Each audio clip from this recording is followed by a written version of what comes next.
శ్రీకృష్ణ భక్తులందరికీ కృష్ణాష్టమి శుభాకాంక్షలు. ఏమిటో తెలీదు, కృష్ణ అనే మాటలోనే ఆ మాయ ఉంది. ఎన్నిసార్లు తలుచుకున్నా, అతని గురించి ఎన్ని కథలు విన్నవే పదే పదే వినాలని, చదవాలని కూడా అనిపిస్తూ ఉంటుంది. చాలా కాలం క్రితం సోషల్ మీడియా పోస్ట్ ద్వారా నేను ఒక చిన్న కథ చదివాను. ఎన్నో పోస్టులు, ఎన్నో మెసేజ్లు, ఎన్నో కథలు వస్తూనే ఉంటాయి. ఈ మధ్యకాలంలో వాట్సాప్ గ్రూపులు వచ్చిన దగ్గర నుంచి మీ అందరికీ అది సుపరిచితమే కదా. అవన్నీ చదువుతూ ఉంటే మన కాలం అంతా అలా గడిచిపోతుంది. మంచిదే, కానీ అందరికీ అది కుదరదు కదా. ఇప్పటి రోజుల్లో పుట్టిన పిల్లవాడి దగ్గర నుంచి 70 ఏళ్ళు ముసలివాళ్ళ వరకు లేచిన దగ్గర నుంచి ఏదో టెన్షనే. అయినా సరే మనకు నచ్చినది ఏవైనా మనకు కనిపిస్తే వినాలి, చదవాలి అనే ఆతృత ఉంటుంది కదా మనలోనూ. అలాగే నాకు కృష్ణుడంటే చిన్నతనం నుంచి చాలా ఇష్టమండి.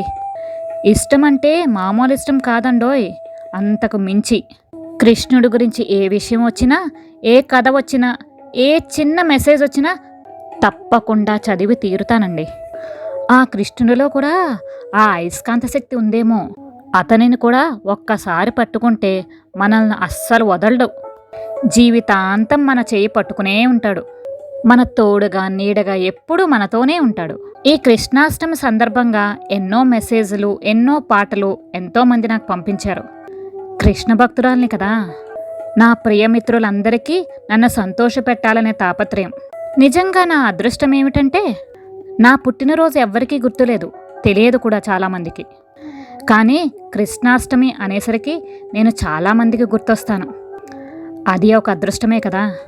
ఆ క్రమంలోనే ఎప్పుడూ నేను చదివిన కథ మళ్ళీ నా కంటపడింది. ఆ చిన్ని కథను మళ్ళీ చాలా రోజుల తర్వాత మీ అందరితో పంచుకోవాలనిపించింది. వచ్చేసాను మళ్ళీను. ఆ కథ పేరు కృష్ణార్పణం. టైటిల్ వినగానే ఎంతో ఉత్సుకత కలిగింది కదా. పదండి ఇక కథలోకి వెళ్ళిపోదాం. ఒక గ్రామంలో పేద అమాయకురాలైన కృష్ణ భక్తురాలు ఉండేదట. గోక్షీరాన్ని, పెరుగుని, వెన్నని, నెయ్యిని అమ్ముకుని తన జీవనాన్ని సాగిస్తూ ఉండేది. ఆ క్రమంలోనే ఆమె ఎక్కడ విన్నాదో, ఎవరన్నారో గాని కృష్ణార్పణం అన్న మాట విన్నాదట. పాపం అమాయకురాలు కదా, అదేదో గొప్ప కృష్ణ మంత్రం అనుకుని తను ఏ పని చేసినా కృష్ణార్పణం అనడం మొదలుపెట్టిందట.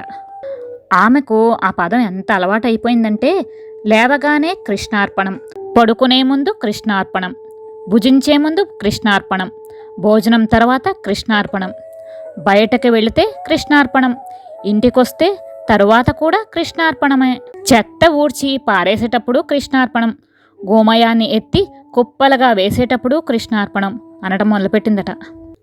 ఆవిడ ఇలా మొదలుపెట్టిన దగ్గర నుంచి ఆ ఊరిలో కలకలం మొదలైందట.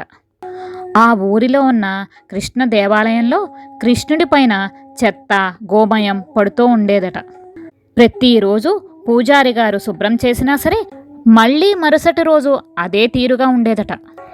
ఏమి జరుగుతోందో అర్థం కాక ఊరు జనమంతా నిఘా పెట్టారట. ఒక స్త్రీ చెత్త ఊడ్చి పారేయడం, అక్కడ కృష్ణుడిపై చెత్త పడడం ఒకే సమయంలో జరగడంతో జనాలందరికీ అసలు విషయం అర్థమైందట. ఆవిడ చేసిన దానికి అందరికీ కోపం వచ్చి రాజుగారికి ఫిర్యాదు చేశారట. వెంటనే రాజుగారు ఆమెని ఆస్థానానికి పిలిచి జరిగినదంతా ఆమెకు వివరించారట. రాజుగారు చెప్పిందంతా విని నాకేమీ తెలియదు అని ఎంత ఏడ్చుకున్నా, మొత్తుకున్నా ఆమెను కారాగారంలో పెట్టేశారట. రాజుగారు ఏం చెప్తే అది చేయాలి కదా. అందుకే రాజుగారిచ్చిన శిక్షను స్వీకరించి ఆమె కారాగారంలోకి వెళ్తూ కృష్ణార్పణం అనుకుందట. మరుసటి రోజు పూజారి గారు గుడి తలుపులు తీసి చూసేసరికి విగ్రహం వెనుకకు తిరిగి ఉండిపోయిందట. నాకు ఈ పూజలు వద్దు అని బెట్టు చేస్తున్న చిన్న బాలుడిలాగా. అయినా పూజారి గారు పట్టించుకోకుండా యథాతథంగా పూజలు చేశారట. ఆమె కారాగారంలో నేలపై పడుకున్నప్పుడు కృష్ణార్పణం అని పడుకుందట.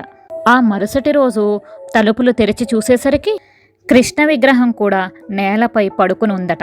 ఇక 3వ రోజు దేవాలయం తెరిచి గర్భగుడి తెరుద్దామనుకునే సమయానికి తలుపులు అస్సలు తెరుచుకోలేదట. ఈలోగానే కారాగారంలో ఉన్న ఆమెకు కాలి బొటనవేలుకు ఏదో తగిలి రక్తస్రావం అవడం మొదలుపెట్టిందట. అప్రయత్నంగానే కృష్ణార్పణం అనగానే గాయం మాయమైపోయిందట. అది చూసిన కారాగృహాధికారి ఆ వెంటనే రాజుగారికి చెప్పారట. అదే సమయంలో ఊరువారందరూ రాజుగారి దగ్గరికి పరుగు పరుగును వెళ్ళారట. మహారాజా, శ్రీవారి విగ్రహం రొటనవేలు నుంచి ధారాపాతంగా రక్తం స్రవిస్తోంది. ఎన్ని కట్టుకట్టినా తగ్గటం లేదు. విషయం ఏమిటో అర్థం కావట్లేదు అని వాపోయారట. రాజుగారు వెనువెంటనే ఆ స్త్రీని పిలిచి, నీ గాయం ఆకస్మికంగా ఎలా మాయమైపోయింది అని అడిగారట. నాకు తెలియదు ప్రభు అని వాపోయిందట ఆమె ఎంతో అమాయకంగా. దానికి రాజుగారు, సరే నువ్వేదో మంత్రం చదివేవట కదా, ఏం చదివావు అని అడిగారు. అదేనండి, కృష్ణార్పణం అని అన్నాను అంతే అను బదులిచ్చిందట. సభలోని వారందరూ హతాశులయ్యారు. అప్పుడు రాజుగారు ఆమెను అడిగారట, అసలు కృష్ణార్పణం అంటే ఏమిటో నీకు తెలుసా? దానికి ఆమె, నాకు తెలియదు ప్రభు, ఏదో మంత్రం అనుకుంటా, ఎవరో అంటూ ఉంటే విని అనడం మొదలుపెట్టాను. అలా అనడం తప్పా అండి అని అడిగిందట అమాయకంగా. ఆ మంత్రం నేను జపించకూడదా? అయితే తెలియక చేసిన తప్పును మన్నించను ప్రభు అని ఏడుస్తూ బేలగా అందట ఆమె. సభికుల అందరి కళ్ళు చెమర్చాయి ఆమె అమాయకత్వాన్ని చూసి. ఆమెకు కృష్ణార్పణం అనడంలో అర్థాన్ని వివరించి కాళ్ల మీద పడ్డారట. ఆ విషయం తెలుసుకున్న ఆమె ఘోరాతి ఘోరంగా రోదించడం మొదలుపెట్టిందట. అయ్యో, తెలియక ఎంత అపచారం చేశాను! నా గాయాన్ని కృష్ణుడికి అంటగట్టానా? నా పాపానికి శిక్ష ఏముంటుంది అని అనుకుంటూ కృష్ణాలయానికి పరుగు పరుగును వెళ్ళిందట. అక్కడికి వెళ్ళి చూడగానే చిరునవ్వులు రవ్వుతూ ఎంతో అందంగా ఉన్న నందకిషోరుణ్ణి చూడగానే ఆమెకు కర్తవ్యం బోధపడింది.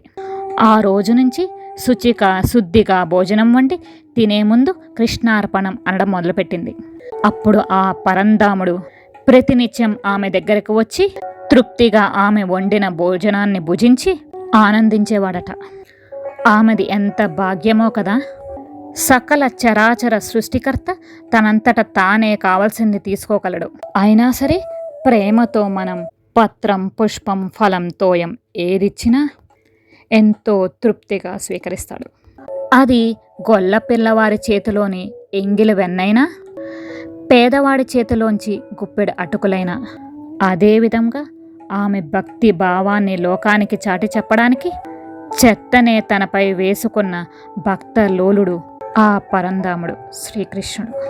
నేను చదివిన ఈ చిన్ని కథను నా భావాలని కూడా మేళవించి ఆ కృష్ణతత్వాన్ని శ్రీకృష్ణ భక్తులు అందరితోనూ పంచుకోవాలనే నా ఈ చిన్ని ప్రయత్నాన్ని మీ అందరూ ఆదరిస్తారనుకుంటూ ఇప్పటికి సెలవు.